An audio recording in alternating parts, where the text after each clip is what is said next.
Welcome back.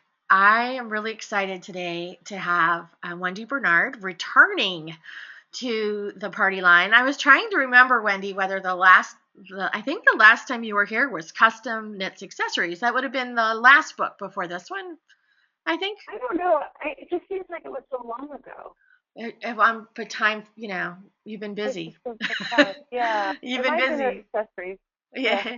Oh, I think it was accessories. I think was the last one you were here, and before we got started today, I was saying that custom knits too, custom knits accessories are a few of the books I've actually duplicated for my cabin in North Carolina because they're my go-tos. And this new book, the Up Down All Around Stitch Dictionary, which of course I got an editorial copy from your publisher from STC Craft. And this one I will also be duplicating because this is the most useful stitch dictionary I own now. So, and I have all of them. And I'm so in love. So tell first of all, welcome, Wendy, and then Thank you. tell us how the idea for this book came about. Well, well, you've mentioned the other three books, the custom knit series, and you might know that from my designs that I typically work in the round. I avoid seaming when I can, or if it doesn't make sense. And I also like to knit top down. So as I was writing the books, I was finding that I need to convert stitch patterns so that they would work in the round and also top down if the motif is directional. And it just became apparent to me that I'm not the only one who needs to convert stitch patterns from time to time, or if not all the time, it seems like. Yeah. And I also noticed on online forums like Ravelry, there's almost daily you would see somebody start a forum posting about, help me convert this pattern to in the round, or so that it works top down. So that's really the genesis of the book. Is I just saw a need for it, and there's nothing else like it, and I thought, well, let's go ahead and write a book about with stitch patterns, but provide them so that they can be knit in their original flat self as well as in the round. Yeah.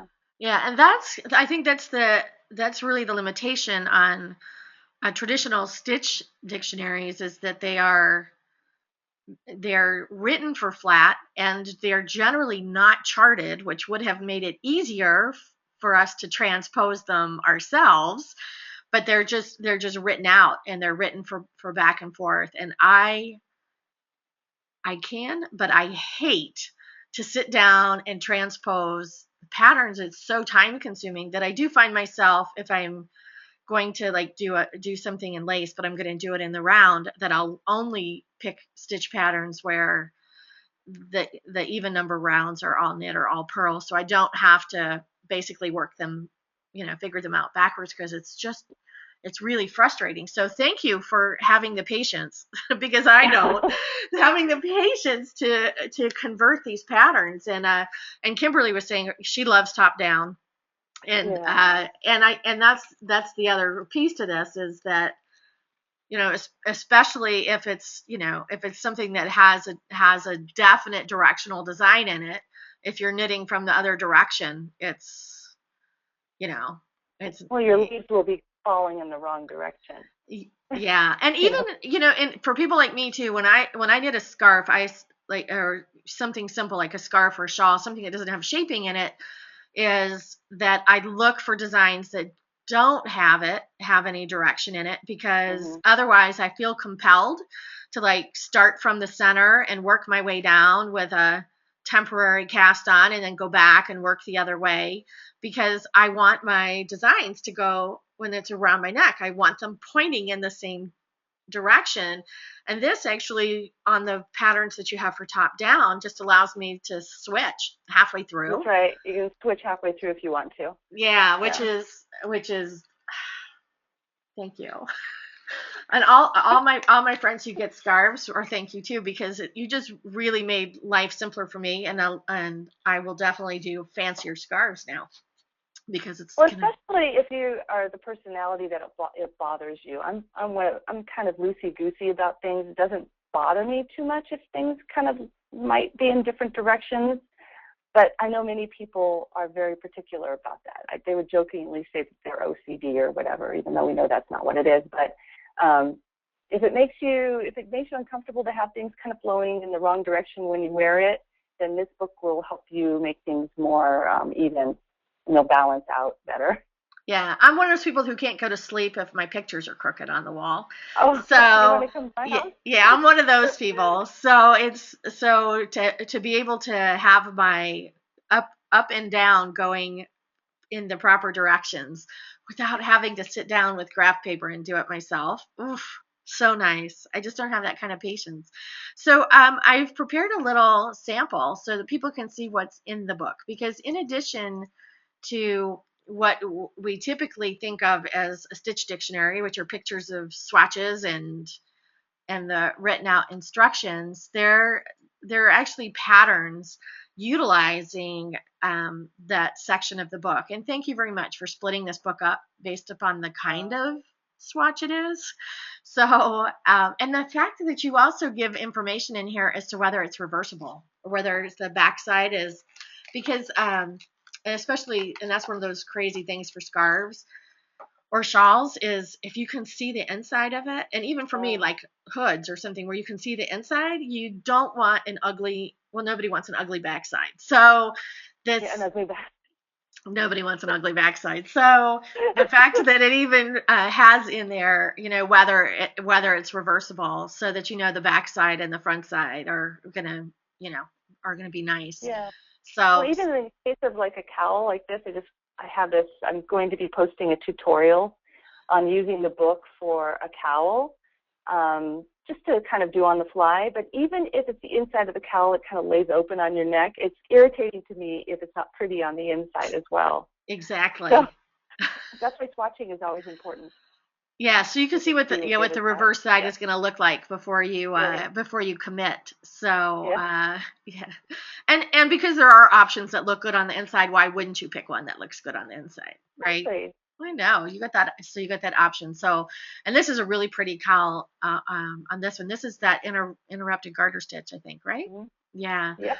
So there's a whole section on knit and pearls, which are nice when you're doing garments, especially. And you do give a lot of information in the book about how to swap stitch patterns. So even though this cowl is written in this particular pattern, because and it does require for some people it's a little bit, tiny bit of math, but not a lot of math. So well, because there's a multiple index in the back that'll tell you your multiples, it's a little bit easy. It takes some of the guesswork out of it. If you wanted to do a cowl like that and you take note of the multiple in it, you can, and you want to switch it out, you can go to the index and find something to swap it out to, for whatever. And then it'll take some of the guesswork out of it if you're not into the mathematics part of it. Yeah, I think a lot of us wish we paid better attention.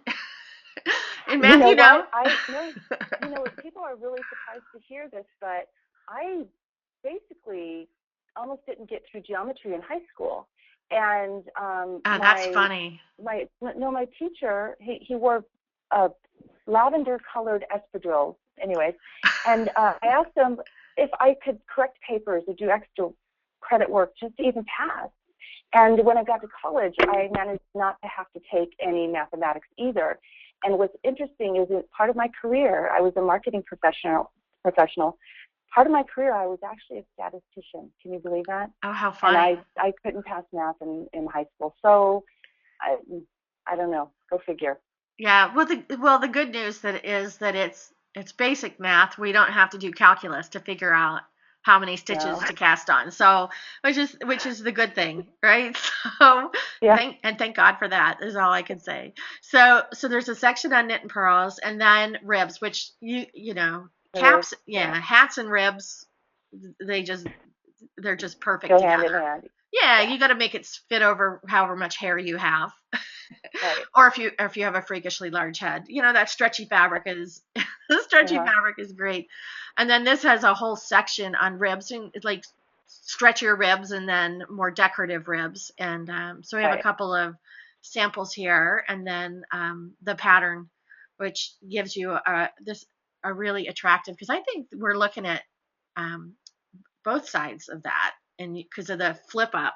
And this is one of those Yep. other things where when you flip a brim up, you see Backside. the ugly backside. So yeah, so and that's so pretty. I love and that the rib has kind of a bamboo look to it, which I really like, especially in Yeah. that color.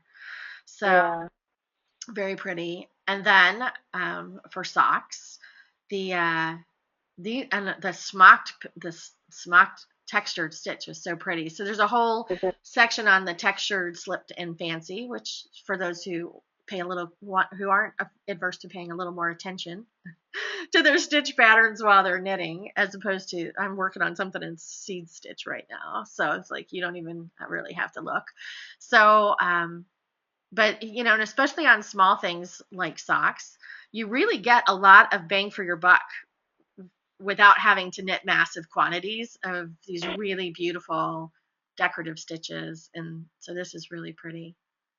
And of course, I think I'm the only person in the world who doesn't actually wear socks, but everybody else seems to knit them. You don't wear socks? No, I'm claustrophobic. Your toes are claustrophobic? My toes are What do you claustrophobic. I so only you wear wear socks. clothing? I do. I only wear socks when I'm hiking.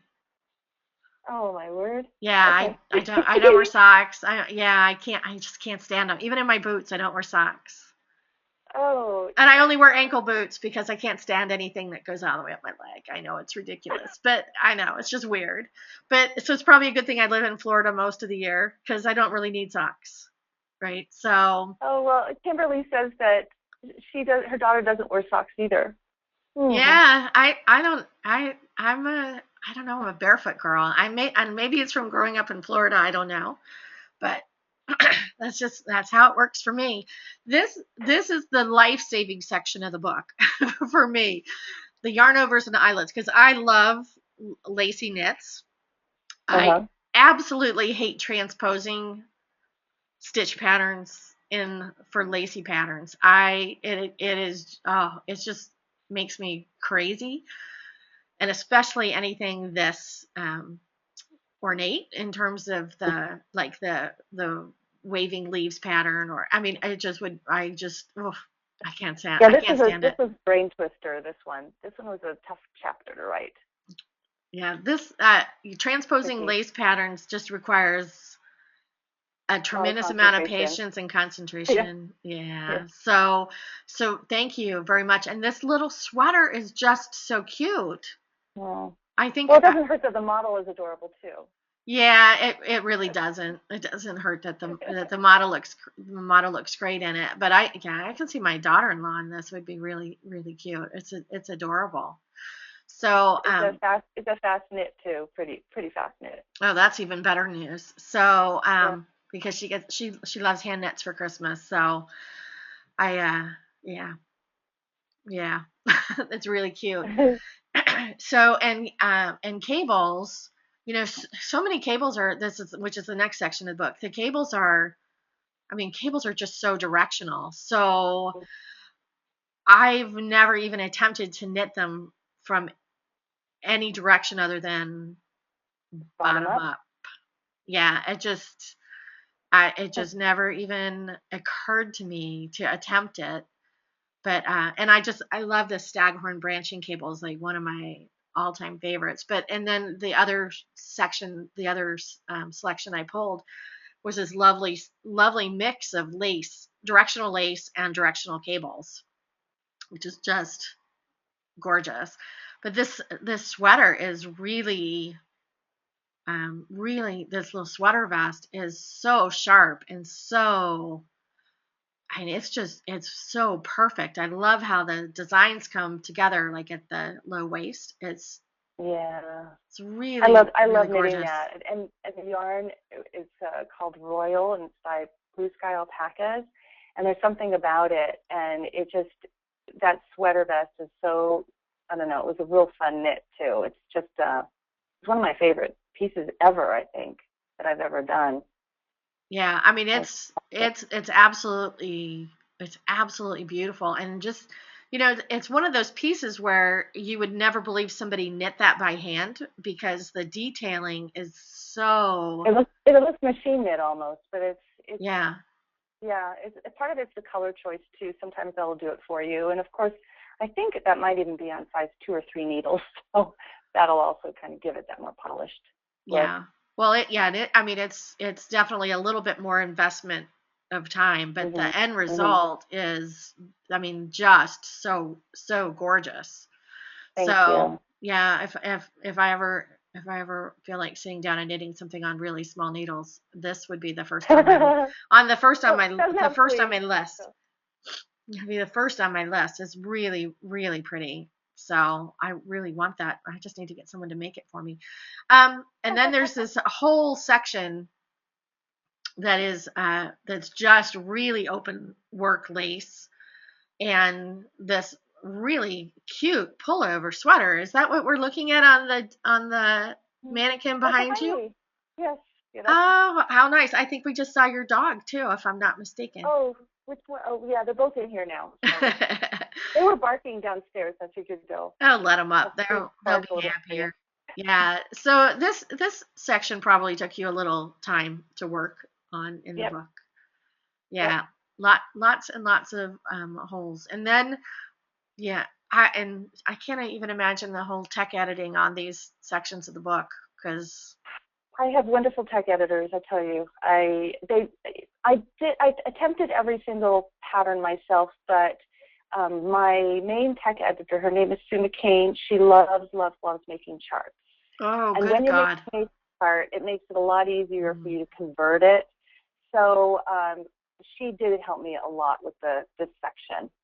Um, it's incredible when you think about it, how much work went into this. Because I looked it over, my tech editor looked it over, then my tech editor had a tech editor, and we all had a copy editor. So there are at least 4 people looking at all the technical aspects of it. Yeah, because So this I is hope there aren't any errors. oh yeah. Well, there are none posted yet, so I think that's a good thing, right? So Well, it's only been out since it's a week today that it's yeah. been out. Wow, We'll really? Well, see. I Yep. guess, yeah. Well, I guess I got my advanced copy a while ago, so I sometimes forget they don't come out at the same time. No, So no, no. yeah, and Just came out. color work, and these little mitts are so cute, and Well, the nice thing is you could put almost any design in this section of the book around the wrist on those, which really mhm, made them a really special gift. And the nice thing, of course, was without shaping on the mhm. lower arm part, it makes the color work so much simpler. So so Right. yeah. Now, and from your own designs, I think, do you mostly work in solid colors or do you do a lot of color work? I think I don't do a lot of color work, yeah. and I mean, I'm knitting something for a friend of mine. It's I don't know if you can see it on the webcam or if it will come over, but Oh yeah, pretty. I do color work, but it's mostly for small things and gifts. I don't design a lot of color work. I think part of it is, I live in Southern California. It's so warm here that um, I guess just the whole Fair Isle thing never kind of sunk into my brain. I tend to design in solid colors or maybe some simple stripes.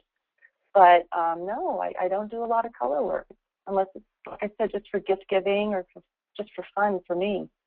Yeah, well, it does make a nice thick fabric, which you probably don't have a lot of call for in Southern No, California. So I don't. unless you're headed up to go skiing, it does make for a warm fabric. Very warm, very I know, warm and fabric. imagine on your feet, Beth, Yeah, on your no, feet. that's never gonna happen. That's never gonna happen. But it could on these little mitts because Yeah. my And hand. you could add color work like that to a sweater that you're knitting. Let's say you're knitting a top-down sweater and you're working your sleeve and you want to throw in some color work. You can go to this chapter and choose something in your correct multiple, or you kind of maybe tease it up or tease it down so that you get the right multiple, and just slap on some color on whatever sweater that you happen to be knitting. Yeah, and I've never seen a stitch dictionary that gives you that divides up, or gives you some way to look for multiples, because invariably it's like turn the page, turn the page, turn the page, Yeah. looking for something that will fit within the parameters that you have in terms of the canvas that you're going to knit on. So Right. yeah, that, I mean, it's such a simple idea. Nobody's ever thought of it. And it really does make the Stitch Dictionary even more useful, which is crazy because this one's already crazy useful. So, and then Edgings, which this is, because I love Edgings. I put them on as much as I can. I love Edgings, but invariably they go the wrong direction. And most Stitch Dictionaries only give you one way to knit them. Mhm. So Yep. this must have been fun figuring this out. Well, yeah. So it's depending on which way you're knitting, you can totally add an edging on after the fact, or while you're knitting it, or right after you cast on. So I thought it was important, if you're going to knit anything with an edging, you should be able to knit it in any direction that you want to, and flat and in the round or whatever. Yeah, really, really nice. Yeah, it's something about and just the scarf that's here. It's a simple design where the edging is really what makes it special. And that's the thing I love, is you can knit a simple pullover and put a beautiful edging on the cuffs, on the sleeves and the hem, and it becomes a work of art. So yeah, I'm a huge fan of edgings. So thank you for fixing these for me, because I really appreciate it. I have a lot of books on edgings, and invariably the one I want goes the wrong direction. The So wrong direction. yeah, they always go the wrong direction. So I'm really hoping, Wendy, that you do like more volumes of this, because we all like choices. Knitters love choices, and they love free stuff, which of course today we're going to do both. So we're helping them with their choices with this book, but we're also giving away one. So, but knitters love free stuff and choices, and which and this is actually, these from scratch patterns are in the appendix section of the book, where you give like a basic pattern and how to make it your own, how to swap out your stitch patterns for three things that I think, most people at some point knit: a shawl, a hat, and mittens, which I just started knitting mittens recently, and I really love them. They're so much fun. They're fun, but I only get to use the fingerless type, because it just doesn't get cold enough for us. So, but I do use the fingerless ones. And so if you wanted to make mittens like the ones on the screen, but you wanted to have them fingerless, you could just not do the tops. Yeah, just leave leave the them. ribbing there. Yeah, and then the cuffs become what's really, really what's really special. And so Kimberly says that shawl pattern is gorgeous, which I agree. It's all sections of different laces and how they're joined together. The nice thing about that is you just don't get bored, because by the time you're getting bored with the stitch pattern, you're moving on to another stitch pattern. So really, really pretty. And I love just the cable design and how the cable and the rib flow together on the hat. It really shows you. That's a top-down hat. So you kind of have to. It's really fun because you can think ahead and incorporate whatever cable or whatever design you want into the crown, or have the crown kind of build into it. I like knitting the caps top down like that, because you won't ever run out of yarn, really. Yeah. And if you wanted, you could do a contrasting brim if you do run out of yarn. So it makes a lot more sense to me. Yeah, you have a lot more options. Mm-hmm. Yeah, it's kind of like the top-down sweater ideas. You figure out what you want to do at the bottom when you get there. So, right? Or if you run out of yarn, it's a color block sweater. Now the bottom will be a different color, darker, to make the hips look smaller. So, yeah, so it's all those little tricks is so you never run out. And on the rare occasion I do knit socks, it's the same reason I do a toe up sock, because you're never going to run out of yarn, because once you're halfway done, that's as long as that sock is ever going to get. So, and you're good to go. So, well, I know this book is getting great reviews, and is I think did Amazon make it the book of the month for May, right? Or craft book of the month? It got book of one of the books of the month. I'm sure that they probably choose a number of them in different categories. And then I haven't checked recently, but it was number 1 in 3 categories of crafts for a while, and that's pretty good. One of them, it was number 2 at one point because some sneaky company decided to sell stitch markers for 99 cents or something. So it got bumped to number 2 for stitch markers. Which is crazy because it's not even really the same category. But yeah, well, you know what I mean. Yeah, but I know when I posted this on our Facebook page, it got lots of likes, I think, and then also people were saying, "Oh my God, what a great idea!" It's something that we all knitters can use. So it's not specific to any particular type of knitter, but it's really it's like crazy smart. It's a crazy smart idea. So, and I hope we're going to see more volumes, even though I know it's kind of a pain in the butt to do them. But better you than me is the way I look at it. So people who have more patience and maybe less homicidal tendencies need to do it. Yeah, that's not me. So, so it's really special. So for people who want to keep up with you, and who wouldn't, of course, Knit and Tonic is knitandtonic.net is your blog. So where people can keep up with all things Wendy. So including, where you're headed on your blog tours and also your patterns and it's just my independent line there on the on the left, and then some books in your book collection here. So so you can go to knitandtonic.net and keep up with Wendy. And then, of course, you can also purchase all of Wendy's books on Amazon. If you just type in Wendy Bernard, you'll come up with her all the goodies. Well, except for those children's books down there aren't yours. And also you can follow Wendy at Knit Tonic Wendy on Twitter for those who like to tweet or read tweets. And you'll see that her last tweet actually was about coming to visit us today, which is really fun. So, and then also, if you're not lucky enough to win the copy of the book today at our live event, you can go to planetpurl.com and you can click on books in the library there. And you can buy anything on Amazon by clicking through Planet Purl, and we get the tiniest little commission, but it does help pay for our GoToMeeting interface and hosting for our website. But if you click here, you will you have a link to buy the book, and if you click on this pattern corrections right now, it will have nothing. There are none. So, but you'll see also some samples of the projects in the book that use the stitches. So from the Stitch Dictionary. So Wendy, what's up next? What are we doing next? You got to be working on something, right? Let me think. Yes, I am, but I can't talk about it. It's a secret. Yeah, well, I will say that you'll see more of me online teaching online courses.